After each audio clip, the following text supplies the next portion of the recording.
Imagine you're coming home from work. As you reach for your keys, you hear glass crunch underneath your feet. As you look up, a window is broken and there's blood on the door. As fear overtakes you, you slowly enter the house, unsure of what's behind the door. You see a trail of blood. Frightened and unsure of what's around the corner, you see your loved one's body lying there. In a pool of blood, you rush over to go help them. But it's too late. If you had gotten there sooner. Today, I will be breaking down the life story of two very well-known superheroes, Batman and Spider-Man. These two heroes are part of teams with godlike beings such as Superman or Thor, the Thunderer. And even though they're on these teams with godlike beings, they're the most human out of these teams. Batman doesn't have any abilities. Spider-Man has a spidey sense and super strength, but he's still a kid. He deals with a lot of issues that students deal with. These heroes have always been close to mankind, and although we don't throw on a cowl and chase a killer clown around town, they've lost people, just like you and I have. For us, it was Batman's parents. For Spider-Man, it was his uncle. Today, I will be discussing that superheroes are not always as strong as they're made out to be by the media. They trip and fall just like you and me. A hero's journey. A Hero's Journey, written by Joseph Campbell, is comprised of 17 points, starting from the initial send-off to the return home. Today I'll be focusing on three key aspects of this: the trauma, the coping, and the comeback. So let's begin. The trauma. Trauma can come in many shapes and forms: betrayal, losing someone, disasters, bullying. Let's define the word traumatic. According to Merriam-Webster, a disordered psychic or behavioral state resulting in severe mental or emotional stress or physical injury. A good example of this are the X-Men, a branch of superheroes that are viewed as monsters to the humans. They have a rare case of a mutated DNA in their body that they can't change. Another race of these beings are DC Comics metahumans. And although there are more heroes that come out of this group than villains, the people are still frightened by them. The people with altered DNA are viewed as different. They're not like the rest of us humans. And even though they have good intentions, the hate that they receive can cause them to have traumatic events. To bring this to a real-world perspective, Ruby Bridges was the first African-American student to attend a white school in the South. She received a lot of hate due to her skin color, something she couldn't change. She had bodyguards around her 24/7. She was placed in separate classes and isolated from others. Even walking to school became frightening with the angry mob outside the school's doors. On one account, Ruby was not afraid until a lady held a coffin with a little black doll inside representing her. So what makes something traumatic? We have 3 points. 1, something extremely negative. 2, uncontrollable. And 3, sudden. With these 3 components, we have ourselves a trauma starter kit. Many of the heroes previously mentioned had key points in their lives where they lost someone they loved or were outcasted because others saw them as different. Discrimination can lead to traumatic experiences, such as Ruby. As previously stated, Batman lost his parents as a child, and that's one of the worst things a human can go through. According to Travis Langley, the writer of Batman and Psychology, when we lose our parents or loved ones when we're older, we've had time to grow and become more emotionally stable. Whereas 10-year-old little Bruce, he didn't have that time. So step 1, the extremely negative outcome was the death of Thomas and Martha Wayne, as you see here. Step 2, it was uncontrollable. A 10-year-old can't stop a bullet. And 3, it was sudden. The fear paralyzed him, and there was nothing he could do but watch. Now, for Spider-Man, it was a different approach. He was very much older. When he lost his uncle,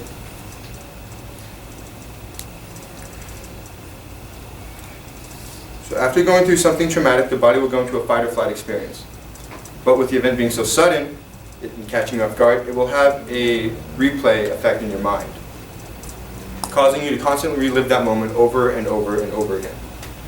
Having this effect will cause mental strain in your mind and have a shell shock attribute. The heroes such as Batman and Spider-Man and the X-Men, every day they must live with the load that they cannot change, the past. They can't fix themselves, but if you do not make peace with that past, how are you ever going to move forward? Last year, America found itself in shambles. The Black Lives Matter movement made a move regarding the death of George Floyd, and there were riots in the streets. Buildings burning, people being shot with rubber bullets in the streets. It was pure chaos. News broke out that the Inland Center Mall, right down the street, was the location of one of these riots, and there was a rumor going around that it was going to make its way here to Redlands. At this time, I wasn't home, but I had friends and family here, so the thought of them getting involved or hurt, it had me really freaked out. So how does one move past these fears? How do you take care of someone when you're too far away? Very much like our story from the beginning, you come home and your loved one's there lying in a pool of blood. If only you were there, you could have changed something. The coping. There are 3 types of coping: being task-oriented, emotionally oriented, and avoidance-oriented. Through the comic books as well as the movies, we see our superheroes isolate themselves and either blame themselves due to the outcome of a bad situation, go on hiatus for some time, and even possibly become the villain. The coping process is probably one of the most darkest points in every hero's story arc. During this research, I asked myself, what are the stages of coping? How did it make you feel? Would you ever get over it? Where would you be if you never moved on? And who inspired us to move on? Starting off with Spider-Man, when he lost his uncle, he came face to face with the killer eventually. And he didn't save him. But at the tail end, he makes peace with the killer, and he realized that he couldn't change the past.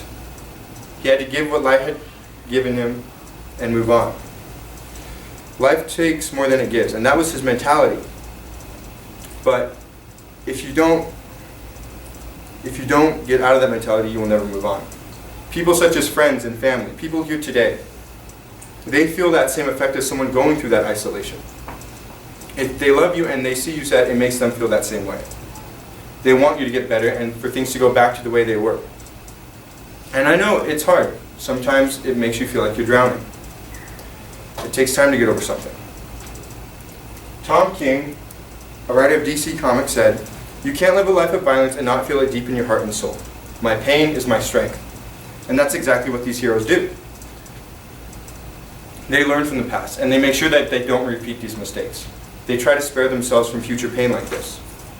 We must keep moving forward with our lives because that's what the people we've lost would want us to do. After these superheroes get back up on their feet, they realize that they must get stronger. An excellent example of this is a character named Luffy. He's from a show called One Piece, and there was an event in the show known as the Summit War. Some context to this: he lost his crew, his brother died, and he lost his best friend. And after being so focused on what he had lost, he didn't realize what he still had. And in order to keep them safe and to spare himself from future pain, such as this, he had to get stronger. Very similarly to this was Spider-Man. He had his friends and family that he knew he needed to protect. He had to get back out there, otherwise something might happen to them. Batman took a different approach. Every time he got knocked down, he stitched himself back up and went for round 2.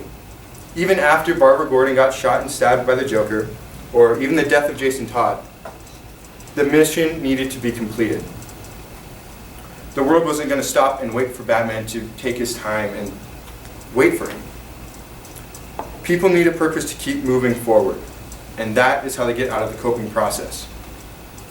We saw that with Captain America in Endgame, where he stood up by himself and faced the whole army. No backup and on his last breath. He realized that the people of the world needed to be protected. It doesn't matter how far you will fall. What should be asked is, are you going to get back up? Having these heroes in my life has shown me that we are not going alone through the hardships. We have friends, we have family. They will always be there for us when we fall. They don't want to see us sad and alone and broken. And while we may think we're the only ones going through this, that no one else feels what we feel, they feel that same pain. No one could have said it better than Stan Lee. Heroes show us that we don't need to be perfect to do what's right. It's not about living without fear, but facing injustice. It's not about being powerful, but finding your calling when you least expect it. They show us it's okay to be vulnerable, no matter how tough they are. Because even though they're heroes, they are still human. Being a superhero is what every person wants to be. They don't want to have the average life where they get up, go to work for 8 hours a day, and sit behind a desk. No shade at the school. But heroes are the epitome of what human creativity can be. It would be awesome to be faster than a speeding bullet, or to stop a train with our bare hands, or to go back in time to spend it more with our lost loved ones. But we can't. If we could go back and fix every mistake we've ever made, we would never learn. But looking up to these heroes, I realize that we as humans can do better. We can't always control the bad in our lives, but like Mr. King said, our pain is what makes us stronger. Much like Bluebeard's reaction to the Summer War, there was a time in my life where I blamed myself for a situation that was out of my control. We can try our hardest to save someone who we care about. And although you can't always save everyone, we must learn to live with it. Otherwise, we will make our own prison very much like Batman did, reliving the death of his parents. If these heroes weren't in our lives, as well as these stories, where would we be? Growing up, our parents told us the choices between good and bad.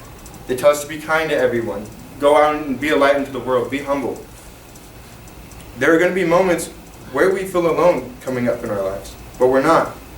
We have to find a reason to keep moving forward. You may even be that reason for someone else to keep moving forward. It's okay to stop and take a breath. The world will keep turning though.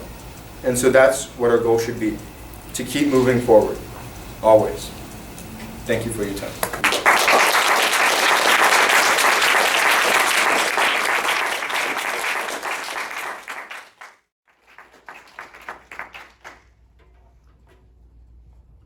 Words or less.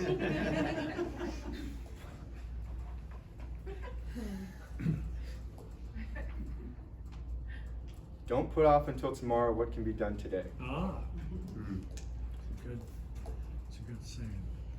I am unschooled in this topic, and I have two very sincere questions I don't know the answer. One, what is the difference between a superhero and a hero? And the second question is, can a superhero fail? And I don't mean have a tough time, but I mean just walk away like a human does at times and be an utter failure in something. So, first question, the difference between a superhero and a hero. There really is no difference. That's more of a public's viewpoint of the hero. People apply the word super to people with abilities, such as Superman, where they can fly and have super strength. Right. Whereas heroes like Batman, they have no abilities. It's just brute force. But it depends on the viewpoint of the public. And then, can you repeat the second question? Fail? Can a superhero fail, not fix something, not stop something? And I don't mean like on a different planet or whatever, and I don't mean when they were young, but when they're full bloom, they're a superhero.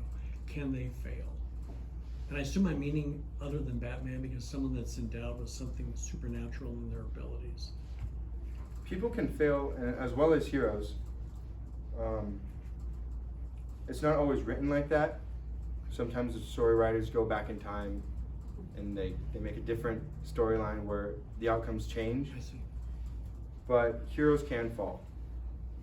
An example of this was John Walker. He was the second generation of Captain America. He tried living up to be this grand hero where he wanted to be a new symbol of strength and guidance to the people who were misplaced. And he let all that power go to his head, and no one saw him as a hero anymore. They saw him more as a villain. And the way he abused his power, it made him fail as Captain America. I see. So. Good job. So I know Superman has been around for a long time, so I'm sure we've had other superheroes. It's my perception that it seems to be more popular now than ever, than I can remember. And I wonder if you have any ideas why that might be. Back in 2006, Marvel Studios was about to go bankrupt, and this was before Disney bought them, and a man by the name of Jon Favreau came in and said, hey, I have this idea to do an Iron Man movie. And Disney was a bit hesitant because the previous movies before Iron Man was the Fantastic Four, Daredevil, Elektra, and those movies didn't do so great in the box office. Marvel had a rough track record at that time. But when Jon Favreau pitched this idea, Disney said, hey, yeah, let's roll with this. And that was the start to an 11-year journey that ended, well, it's still going, but it ended for me back in 2019. Everyone was hyped about Endgame, seeing Captain America go up against the evil Titan Thanos from space, and it brought people together. It was very interesting. But do you have any idea why that might be? Like why, so it was marketed well? I mean, is that what you're saying? It was marketed well, or and what's the appeal? they did something that no other studio had ever done before, and that's where they made connections to different movies. So if you had like a James Bond movie and a Mission Impossible movie, they would the story would intertwine.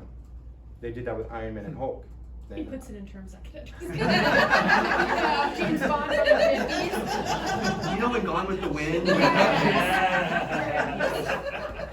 Ten Commandments. The Ten Commandments. Got it. So yeah, no Well other done. studio had ever done a crossover of this magnitude. So seeing it pull off this well was just jaw-dropping. Thank you. So I'm gonna ask another balance question. When you're talking about superheroes and even kind of the conclusion, keep moving forward as the, you know, I don't know, way to deal with crisis and coping and all that stuff. How, kind of the crossing it over too with like Michaela's mental health one, how do you balance selflessness and like endurance, like your cup team, you know, the Constantia? How do you balance that with self-care, you know, and like love your neighbor as yourself in not self-destruction and like, you know, the mission? So I stated earlier that we can't always save everyone, and I believe we also covered it in Bible class. How far do we go preaching the gospel without chasing people away from God?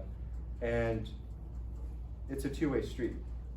So you can extend out a hand and you can say, hey, we're here for you. There's classes where teachers will speak to you. There's designated times where if you need to get something off your chest, you can. But it's up to the student to make that choice of, do I want to wallow in my own self-pity or do I want to see a change? And that's where my 10-word answer or less came in. Don't put off tomorrow what can be done today. You have a choice to step out of that negative zone, and you can go back to the world. But it's something internally that you have to decide, I want that. So, Jaron, when you're reading or watching comics, what biblical principles do you apply to them? Or can you? Or just even a Bible verse that appeals to you that